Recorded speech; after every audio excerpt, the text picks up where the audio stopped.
Bonjour Dimitri. Bonjour Perle.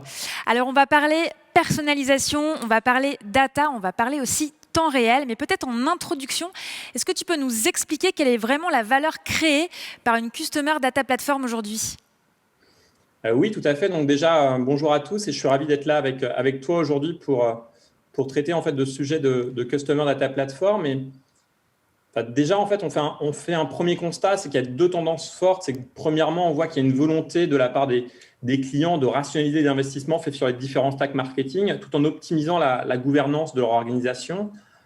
Et puis, deuxièmement aussi, il y a la volonté d'offrir une expérience qui soit personnalisée, ça que ce soit à ses clients, à ses prospects, pour pouvoir se différencier.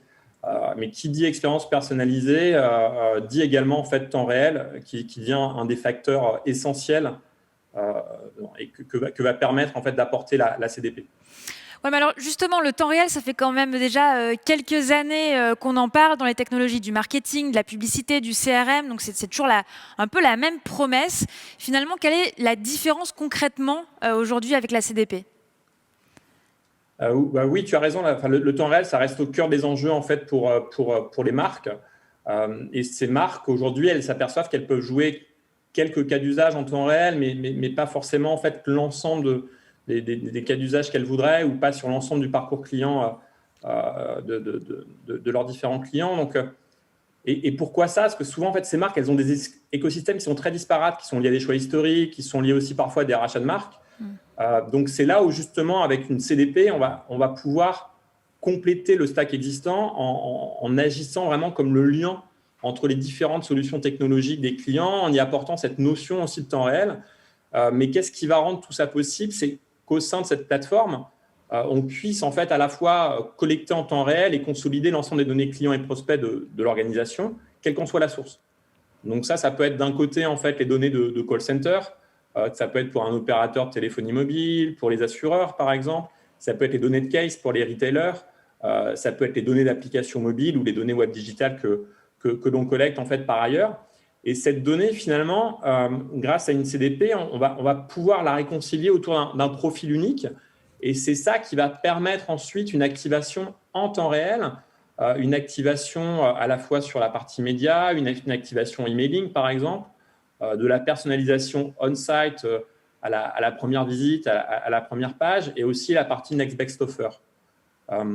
Donc, peut-être là, je peux prendre l'exemple d'un client que l'on a, qui est Relevant Sport, qui est une société américaine qui organise des événements sportifs.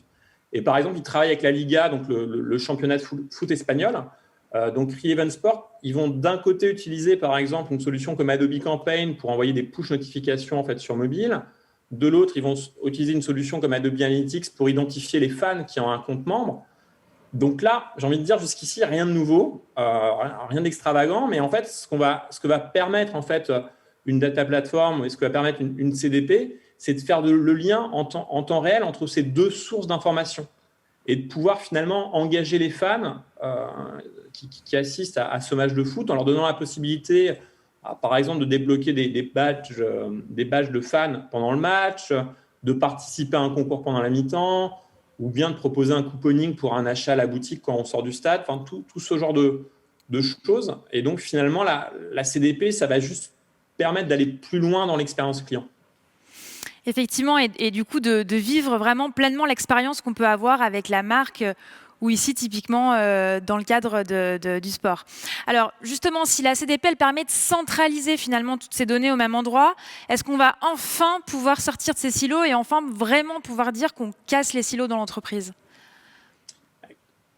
Alors, je vais faire une réponse de Normand, oui et non, mais en fait, casser ces silos, c'est ambitieux, surtout ça veut dire qu'il faut remettre à plat l'ensemble de l'organisation. Donc ça reste un chantier vraiment de grande ampleur et qui est plus facile à mettre en place quand on a un pure player, mais qui peut être très compliqué pour d'autres organisations un peu plus avec des structures plus anciennes. En fait, finalement, ce qu'on va permettre avec une CDP, c'est plutôt d'aller chercher à désiloter l'organisation, c'est de s'y adapter. Et je pense que c'est là, en fait, finalement, le vrai objectif. Et ça, comment on va le faire? C'est que finalement, les données qu'on a récupérées, dont je parlais, les données CRM, les données web, de call center, qui nous ont permis en fait de créer ce profil unique, on va en redonner en fait ensuite l'accès à l'ensemble des départements de l'entreprise. Et donc, par exemple, un bon exemple qu'on en a avec des clients dans le secteur telco, c'est moi, Dimitri, je suis sur la page en fait de churn de mon opérateur. Enfin, je veux me désabonner. Cette information-là, en fait, aujourd'hui, grâce à la CDP, je peux l'envoyer en fait en temps réel au centre d'appel. Et imaginons, je suis Optine, le centre d'appel peut décider de m'appeler proactivement pour voir quel est mon souci. Ou quand j'appelle le centre d'appel, ils peuvent décider, un, de prioriser mon appel, et deux, en fait, de me proposer une offre commerciale et promotionnelle en fait, spécifique qui m'évitera justement ce churn. Et sur cette partie-là, nous, côté Adobe, sur notre data platform, on va travailler aussi avec des entreprises comme Genesis, par exemple, pour avoir un connecteur natif avec leur solution. Et c'est là où on va permettre d'avoir des use cases qui s'adaptent complètement à leur organisation et qui donnent accès à toutes les entités la possibilité de se servir de cette richesse du profil client en temps réel. Et ça, c'est quelque chose d'assez nouveau et ça va améliorer l'expérience client. Et dans l'exemple que j'ai donné, ça va surtout permettre d'améliorer le ROI de l'opérateur et de réduire significativement son churn. Et peut-être que sur ta question, je te donne un élément de réponse qui est lié à la gouvernance. C'est qu'on va aussi, dans la CDP, pouvoir mettre en place des règles de gouvernance adaptées et qui soient faciles à gérer pour l'organisation. Effectivement, le sujet de la gouvernance est souvent un sujet qui remonte dans les différents échanges qu'on a eus et témoignages qu'on a sur ces 2 jours. Alors, donc, on parle de centralisation de la donnée, on parle de temps réel, on parle d'avoir une vision finalement unique et globale de l'ensemble finalement de ces données sur le client. Est-ce que tu as des exemples un peu concrets? Tu en as cité quelques-uns, mais pour aller un petit peu plus loin sur l'utilisation des CDP. Oui, le premier, en fait, c'est le cas d'Adobe, parce qu'on est le premier utilisateur de nos solutions, et puis on a une activité B2C qui est très forte sur adobe.com et qui représente plusieurs milliards de dollars. Donc, il faut savoir qu'annuellement, sur le site adobe.com, on va accueillir 970 millions de visiteurs. On va avoir 970 millions de profils uniques. Ça peut être des clients, ça peut être des prospects, qui vont être des particuliers, mais ça peut être aussi des TPE, des grandes entreprises, mais des agences qui viennent donc sur ce site. Et ça, ils viennent pour essayer, pour acheter ou potentiellement pour renouveler une de nos solutions, comme Photoshop, par exemple, qui est peut-être la solution la plus connue. Et donc, en fait, à chacun de ces clients ou ces prospects, on va leur proposer en fait, une expérience qui va être vraiment personnalisée et en temps réel en fonction en fait, de leurs besoins et de leurs interactions qu'ils vont avoir en fait, sur le site. Donc, ça peut être à la fois côté email, ça peut être de l'in-app personalizations, en mettant en avant en fait, certaines features, fonctionnalités de notre solution. Ça peut être aussi en fonction du niveau de connaissances que j'ai sur la solution, de mettre en avant certaines vidéos d'apprentissage qui sont pour des débutants ou qui sont pour des gens un peu plus professionnels, qui vont être adaptées finalement au niveau de compétences de chacun. Et ça, en fait, on va le réaliser avec notre CDP. Alors, tu as un deuxième cas, je crois. Oui, mais après, je peux pas citer le nom malheureusement, mais on accompagne ils nous ont pas encore permis de donner leur nom, mais ce sera le cas bientôt. Mais on accompagne un retailer néerlandais qui est positionné sur le B2B2C et qui donc au vu de la situation Covid l'année dernière, donc il y a exactement 1 an, ils ont décidé de revoir complètement leur stratégie digitale et de renforcer le direct to customer. Et donc finalement, ils ont fait de l'Adobe Experience Platform l'un de leurs projets prioritaires pour l'année 2020.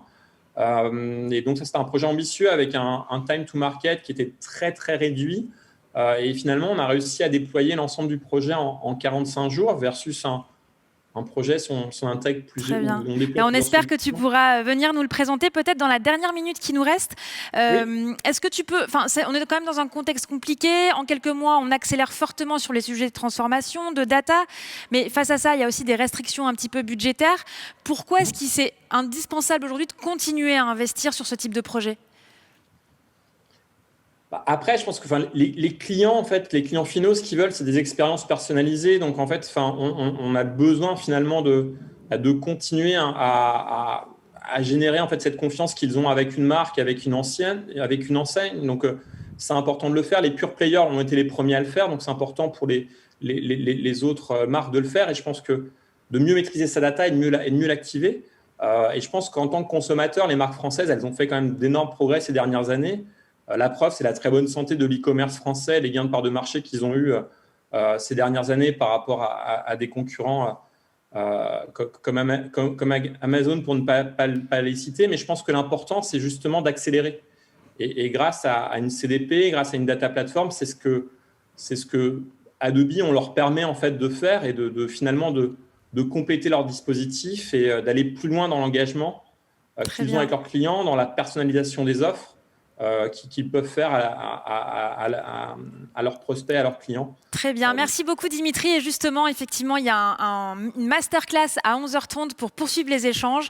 Un grand merci. Et puis, n'hésitez pas à vous inscrire dès maintenant sur la masterclass. Merci, Dimitri. Au revoir.